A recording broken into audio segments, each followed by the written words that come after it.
Bonjour tout le monde, j'espère que vous allez bien. Aujourd'hui on se retrouve pour discuter de mes découvertes et de mes favoris du mois de juin. J'ai un petit sac devant moi bien rempli, donc je ne vais pas m'attarder sur l'introduction. Comme toujours, avant de commencer, pensez à liker cette vidéo si elle vous a plu et si vous avez passé un agréable petit moment en ma compagnie. Et si vous êtes tout nouveau sur ma chaîne, bienvenue à vous. Pensez à vous abonner avant de partir pour ne rien manquer de la suite des aventures YouTube. Je passe tout de suite à la présentation de tous mes produits. Pour commencer, je vais vous présenter ce que je porte sur les yeux. Aujourd'hui, c'est un produit que vous voyez très souvent passer dans ma barre d'infos, tout simplement parce que c'est un produit que j'utilise très souvent, que ce soit en vidéo ou tout le reste de la semaine. Il s'agit de, c'est pas une nouveauté, il s'agit de la palette The Jaclyn Hill de chez Morphe. La sélection de teintes est tellement complète en fait que je m'en sers quasiment tout le temps. La qualité des fards est vraiment très bonne. On peut faire toutes sortes de make-up avec. On a des tons chauds, des tons froids. On a quelques tons un petit peu plus peps ici. Et les fards se travaillent très facilement et j'adore cette palette. Le seul petit défaut que je lui trouve, c'est que j'aurais aimé qu'il y ait un fard blanc mat crème en fait. Ça, il n'y en a pas, mais bon, c'est pas grave, je prends une poudre libre ou autre chose et je me débrouille. Ce que je fais le plus souvent avec cette palette, c'est que j'utilise ces fards-là en creux de paupière. J'utilise ces fards-là dans mon coin externe en remontant un petit peu dans mon creux. Et ensuite j'utilise celui-là ou celui-là comme liner et voilà. Et à chaque fois que je porte cette palette sur mes yeux quand je filme, vous êtes très nombreuses à me demander en fait ce que j'ai fait comme maquillage. Donc voilà, vraiment cette palette c'est un achat que je ne regrette absolument pas. Elle est posée là en permanence devant moi et c'est voilà, c'est un produit vers lequel je me tourne très souvent, vous aurez compris. Petite parenthèse rapidement sur les palettes Morphe et Jaclyn Hill qui devaient sortir là d'ici quelques jours. Je ne sais pas si vous avez vu sur Instagram, mais ils ont annoncé qu'ils allaient reculer la sortie des palettes puisqu'apparemment il y a des soucis en fait avec les fards à paupières. Beaucoup de personnes qui ont testé les palettes rencontrent de gros problèmes en fait, j'ai l'impression, avec les fards qui s'estompent pas bien, qui accrochent pas à la peau, etc. Et donc la marque a décidé de retravailler les fards qui posent problème et de reculer la date de sortie de ces palettes. Voilà, je voulais juste vous prévenir. Mais évidemment, quand ces palettes sortiront, je testerai tout ça et je vous ferai une vidéo à propos de ces palettes. Toujours du côté des ombres à paupières, j'ai deux ombres crème à vous présenter que j'utilise en ce moment très souvent parce que j'ai pas beaucoup de temps le matin, j'ai besoin de dormir, donc je recule un petit peu mon réveil et du coup j'ai moins de temps pour me maquiller. Donc tout d'abord je voulais vous présenter un Color Tattoo de chez Maybelline. Il s'agit de la teinte numéro 35 On and On Bronze. Ce sont ces fards crème très longue tenue et alors ça c'est le genre de fard que je vais appliquer tout seul le matin avec un pinceau synthétique. J'applique ça rapidement ou au doigt même des fois quand carrément j'ai même pas le temps d'utiliser un pinceau. Ça va tenir toute la journée et la couleur est vraiment super jolie. C'est un très joli bronze lumineux, facile à porter. Et vraiment j'adore ces ombres à paupières là parce que c'est très facile, très rapide, très efficace. Et en même temps la teinte est tellement jolie que voilà, ça fait... J'ai quand même l'impression d'avoir un joli make-up sur les yeux alors que vraiment j'ai appliqué en fait qu'un seul produit. Et si je vous montre l'état de mon truc à l'intérieur, vous allez comprendre que je me moque pas de vous et que oui, je l'utilise très souvent. Et dans le même genre d'ombre à paupières, je porte aussi très souvent le ombre paupières de chez Chanel en teinte 802 Undertone. Et donc c'est tout à fait ça, c'est une teinte hyper naturelle, couleur peau presque, juste un petit peu lumineux, un petit peu beige marronné. Donc là vous avez le Maybelline et là vous avez le Chanel. C'est hyper discret, c'est super joli, je trouve ça vraiment très élégant. J'adore aussi cette ombre et également, voilà.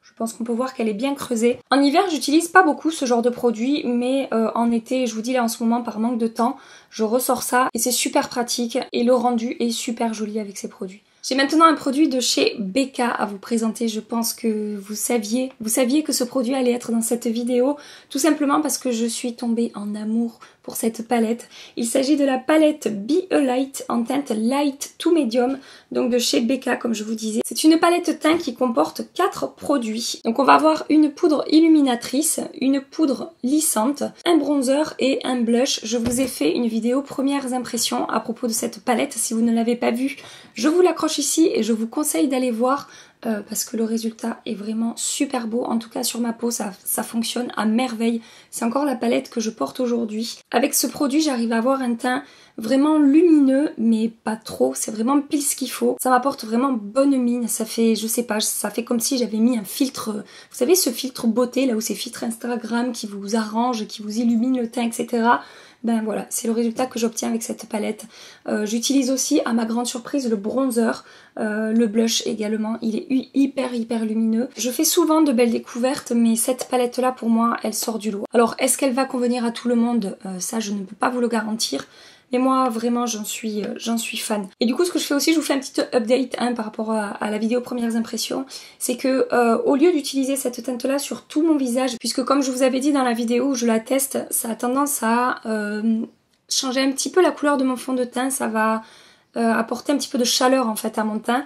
Donc en fait, je l'utilise en bronzer, en fait, en première partie de bronzer. Et ensuite j'utilise celui-là par-dessus mais un petit peu plus précisément. Et du coup ça m'apporte un effet vraiment fondu, dégradé, hyper naturel en fait. Enfin voilà. Il n'est pas encore sorti en France, je ne sais pas exactement quand est-ce qu'elle sortira, mais je vous conseille vraiment d'aller swatcher, d'aller voir. Et vous pouvez voir dans ma barre d'infos depuis que j'ai fait la revue sur cette palette, je m'en sers tous les jours. Elle est toujours dans ma barre d'infos parce que je l'utilise non-stop. J'étais d'ailleurs tout à l'heure en train de me dire, les poudres elles sont déjà un petit peu descendues quoi. Voilà. Donc... Merci Becca. J'ai maintenant un produit de chez NARS à vous présenter, vous l'avez déjà vu passer sur ma chaîne puisque c'est un produit que j'ai utilisé dans ma vidéo où je teste des nouveautés. Si vous ne l'avez pas vu, je vous l'accroche dans la petite barrette qui va s'afficher ici. Il s'agit de l'highlighter NARS en teinte Capri. Je suis bluffée par le rendu de cet highlighter, l'effet mouillé qu'il va avoir sur la peau. Je vous ai fait un swatch ici, regardez ça. C'est vraiment un effet mouillé en fait. Il est magnifique cet highlighter, il est vraiment super beau. Il se fond à la peau à la perfection. C'est un de mes highlighters qui se fond le mieux à la peau. Il y a zéro effet de poudre, effet de matière. C'est super joli. C'est un highlighter qui est définitivement intense, hein. Celle qui aime les choses très subtiles, je pense pas que ça vous convienne. Mais vraiment je vous conseille d'aller jeter un œil à ce produit. On a quand même 14 grammes de produit dans cet highlighter, donc c'est vraiment pas mal. Et au niveau de la teinte, alors pour les peaux les plus foncées, je sais pas trop, ça risque d'être un petit peu blanc.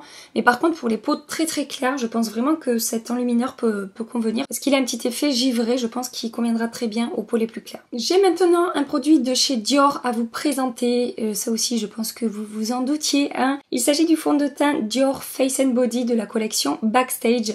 Donc j'ai fait une vidéo premières impressions à son sujet qui n'a pas été très convaincante et puis j'ai continué à faire des tests avec ce fond de teint et aujourd'hui je l'adore, je le porte presque tous les jours. En fait j'alterne entre le Dior, le Face and Body et le Too Faced Pitch Perfect que vous savez qui est un fond de teint que j'aime beaucoup aussi. J'ai également utilisé ce produit dans ma vidéo où je teste des nouveautés et donc je vous montre le résultat après je sais plus 12 ou 13 heures d'application et vous pouvez voir en fait que le fond de teint n'a pas bougé. En fait ce que je fais c'est que je l'applique avec du spray fixant sur mon Beauty Blender pour que ça fixe vraiment bien le fond de teint. Il a vraiment un très joli rendu, il est hyper fin sur la peau, il est très naturel. Il a un côté lissant, c'est pas le fond de teint le plus lissant que j'ai mais bon avec mes poudres lissantes que j'applique par dessus ça me pose pas vraiment problème et il a une tenue excellente en fait. Je vous dis quand j'applique du spray fixant sur mon éponge et ensuite que je fixe à la fin mon maquillage avec de nouveau du spray fixant, ça ne bouge plus de la journée. J'ai une peau mixte, il fait chaud en ce moment et j'obtiens de très bons résultats avec ce fond de teint. Vraiment n'hésitez pas à demander un échantillon chez Sephora pour le tester. Beaucoup d'entre vous m'ont fait des retours par rapport à ce fond de teint et beaucoup d'entre vous l'adorent.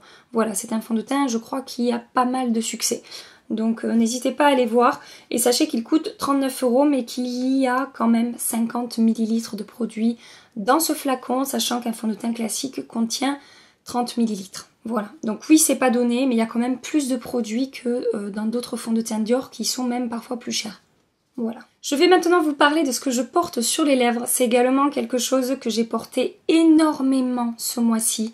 Donc c'est un combo de 2 produits. Tout d'abord il s'agit du crayon Put Liner de chez Marc Jacobs en teinte Nudist et par-dessus je porte le Artist Rouge Light de chez Make Up For Ever en teinte L500. Ces rouges Artist Light de chez Make Up For Ever, j'en ai 2 ou 3 et j'adore le rendu au moment de l'application mais ce sont des rouges à lèvres qui vont avoir tendance à filer dans mes plis. Du coup je les portais pas beaucoup.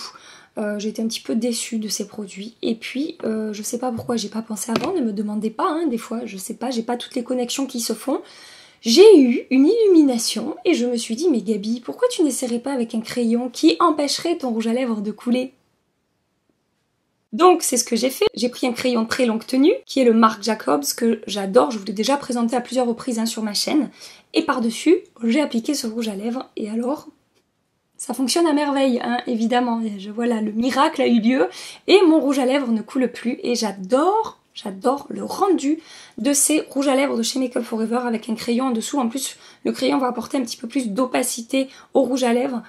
Et j'aime énormément. Donc là c'est le L500 que je porte aujourd'hui. Je l'ai beaucoup fait aussi avec le L104 qui va être un petit peu plus pêche corail. C'est vraiment très confortable. En fait le fait que j'applique un rouge à lèvres très crémeux par dessus, ça va pas du tout assécher mes lèvres parce que ces crayons à lèvres longue tenue quand même ont tendance à assécher un petit peu les lèvres. Là du coup pas du tout. C'est très confortable, je vous dis. La tenue est très bonne et le rendu est super joli. Alors après quand je vous dis il y a une très bonne tenue, on reste quand même sur un fini crémeux. Ça va pas être de 8h du matin jusqu'à 8h du soir sans retouche. Hein. Je vais devoir en réappliquer 2-3 fois dans la journée pour avoir un rendu vraiment impeccable. Mais ça tient quand même bien mieux que quand je l'utilisais tout seul, quand ça dégoulinait partout. J'ai un produit de chez Benefit à vous présenter. Il s'agit de leur nouveau blush Gold Rush que j'ai également testé dans ma vidéo où je teste les nouveautés. J'ai fait beaucoup de très belles découvertes dans cette vidéo, vraiment. Dans ce petit blush qui est super joli. Donc là c'est pas celui que je porte aujourd'hui puisque je porte la palette BK. Ce blush sur moi va avoir un rendu vraiment ultra naturel. Ça va rehausser un petit peu mes joues mais presque ça se voit pas en fait. Je sais pas comment vous dire, ça se voit parce que c'est vraiment super joli. Mais c'est tellement en harmonie avec ma carnation. La meuf qui part dans des trucs... Bref, que je trouve le rendu ultra naturel, ça se fond super bien à la peau. Et de toute façon, voilà, hein, les blushs Benefit, je trouve moi personnellement que ce sont d'excellents blushs. Et j'ai mis un petit moment à craquer sur celui-là, je sais pas pourquoi, j'étais pas emballée. Quand je l'ai vu en format mini, je me suis dit bon ben teste-le, comme ça tu l'achètes pas en grand format. C'est le blush qui est là-haut. Vous voyez, c'est vraiment sur ma peau, ça se voit mais ça reste léger en fait. Et il a un petit côté lumineux qui apporte vraiment un effet bonne santé à la peau. Et évidemment tous les critères sont respectés, c'est-à-dire longue tenue, pas d'effet de matière, se font bien à la peau, rendu naturel, etc. etc. Je voulais également vous parler, je vous avais dit hein, qu'il y en avait beaucoup. Je vous avais dit. Donc, je voulais également vous parler d'un highlighter de chez L'Oréal. Il s'agit du Glow Mon Amour Goutte Illuminatrice. Donc, c'est un highlighter liquide que j'ai testé il y a un petit moment de ça maintenant. Je vous en avais pas forcément reparlé, mais sachez que j'utilise quand même très souvent. Soit je le mélange à mon fond de teint, soit je l'utilise avec mon Beauty Blender. Sachez que c'est un excellent highlighter liquide. J'aurais jamais pensé même trouver chez L'Oréal un aussi joli produit lumineux. C'est super beau. Regardez ça. Oh. La lumière est vraiment très intense. De nouveau, on n'est pas sur quelque chose de subtil. Mais pareil, ça va se fondre à merveille à la peau. Le rendu est super beau. Vraiment. Ça fait vraiment un effet seconde peau malgré cette lumière ultra intense. Et la tenue est excellente. Ça sèche de manière très jolie. Des fois, ces highlighters liquides peuvent sécher un petit peu de manière désagréable, on peut avoir l'impression d'avoir un truc comme de la laque en fait, ou un truc un petit peu sec sur le visage. Là pas du tout, ça reste en fait, ça garde cet effet peau en bonne santé de nouveau. Hein. Oui, en ce moment j'ai un truc avec les produits peau effet bonne santé. Il n'est pas donné mais il y a quand même 15 ml de produits là-dedans, sachant qu'il en faut un tout petit peu, je vous dis tellement il est pigmenté en fait pour faire son make-up. Donc croyez-moi, ça vaut le coup d'œil. Ça vaut le coup d'œil. Un autre produit maintenant que j'ai découvert de nouveau dans cette vidéo où je teste des nouveautés, il s'agit de la poudre Soleil Bronzing Compact de chez Clarins. Donc c'est leur bronzer en édition limitée de cet été. La texture est très réussie, je n'ai aucune difficulté à travailler ce bronzer. Il y en a une d'entre vous qui m'a dit qu'elle avait eu des soucis pour travailler ce bronzer. Je sais pas pourquoi, peut-être le fond de teint appliqué en dessous ne va pas, ou peut-être le pinceau n'est pas bon, j'en sais rien. Mais moi vraiment je n'ai aucun souci à appliquer ce bronzer. Ils se font très bien à la peau, il me fait aucune démarcation. La pigmentation, c'est vraiment pile ce que j'adore, c'est pas trop, c'est pas assez. On peut vraiment varier la teinte, voilà, choisir si on veut quelque chose de plus chaud, plus orangé ou plus froid. Et il est super beau. C'est Mimi Signature qui m'a fait découvrir ce bronzer et qui m'a dit Gabi, j'arrive à obtenir un petit peu la même teinte qu'avec le Fantastic Omega Bronze de chez Marc Jacob et du coup j'ai essayé en fait en swatchant comme ça sur ma main d'obtenir un petit peu la même teinte et j'ai réussi effectivement assez facilement en utilisant beaucoup cette teinte et un peu celle-là pour réchauffer un petit peu plus puisque le Marc Jacob est un peu plus chaud que cette teinte-là au milieu. Et voilà, Mimi avait raison. Raison de plus pour que j'adore ce bronzer puisque je raffole du Marc Jacob. Donc voilà. Je vais maintenant vous parler d'un produit de chez Laura Mercier que vous connaissez toutes et tous depuis des lustres. Mais c'est un produit que j'ai ressorti récemment je sais plus pourquoi, parce que j'en ai parlé avec ma sœur. Et je l'ai ressorti pour lui montrer, ou je sais pas, on en a discuté, et du coup je l'ai posé sur mon bureau. Et ça faisait très longtemps que je l'avais pas utilisé, parce que j'utilise très souvent ma poudre Born This Way de chez Too Faced. Et là de l'avoir ressorti, j'ai retesté en fait la Loose Setting Powder donc de chez Laura Mercier, et je sais pas pourquoi je l'ai pas utilisée depuis aussi longtemps. Si, je sais pourquoi, parce que j'ai d'autres poudres, mais cette poudre là c'est... je sais pas, c'est... Elle est vraiment super, vraiment. Elle va matifier la peau. Alors elle va pas avoir un effet hyper lissant sur mes pores, mais au niveau de la matité, c'est parfait. Au niveau du contrôle du sébum, c'est parfait. Au niveau du fait qu'elle va se fondre à la peau et qu'il ne va pas y avoir d'effet de matière, ça ne va pas apporter un effet sec du tout au visage, c'est parfait. Depuis que je l'ai ressortie, là ça va faire 15 jours à peu près, elle est posée sur mon bureau et je l'utilise quasiment tous les jours. Si vous êtes à la recherche d'une très très bonne poudre matifiante, sachez qu'elle fait partie du top 5 pour moi des meilleures poudres matifiantes. De toute façon elle faisait partie, je vous avais fait une vidéo, mes poudres libres favorites. Elle était dedans, mais voilà, ça faisait longtemps que je l'avais pas utilisée, donc je voulais vous en reparler un petit peu. Et enfin, pour terminer cette vidéo, je voulais vous présenter un produit de chez Sephora. Il s'agit d'un crayon que j'applique dans ma muqueuse. Il s'appelle le Glide Liner Waterproof que j'ai en teinte Creamy Beige. Vous l'avez vu passer à plusieurs reprises quand je vous fais des présentations de palettes, quand je fais des petits tutos, en fait, je l'applique souvent dans ma muqueuse. Ça va vraiment ouvrir le regard, réveiller le regard.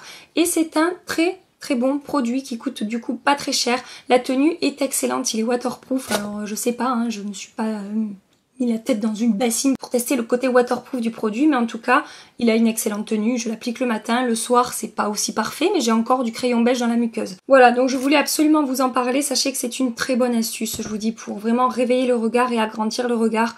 Quand on se fait du make-up, n'hésitez pas à appliquer un crayon beige dans la muqueuse, vous verrez vraiment la différence. Donc je voulais vous en parler parce que si vous voulez acheter ce genre de produit, sachez que celui-ci est excellent. J'ai terminé de vous présenter mes découvertes et mes favoris du mois de juin. Pensez évidemment à me partager quelles sont vos découvertes et quels sont vos favoris du mois. Je vous le dis à chaque fois, mais j'adore lire vos commentaires sous mes vidéos favoris. J'espère vraiment que vous avez passé un agréable petit moment en ma compagnie. Si c'est le cas, on like et on s'abonne avant de partir. Dans ma prochaine vidéo, je pense que je vais tester le nouveau fond de teint de chez Benefit. Il m'intrigue. Donc en attendant ma prochaine vidéo, je vous fais des milliards de bisous. Mouah. Prenez soin de vous et à très bientôt. Bye bye. Je suis en retard, je suis en retard, en retard, en retard, en retard. Si cette vidéo vous a plu...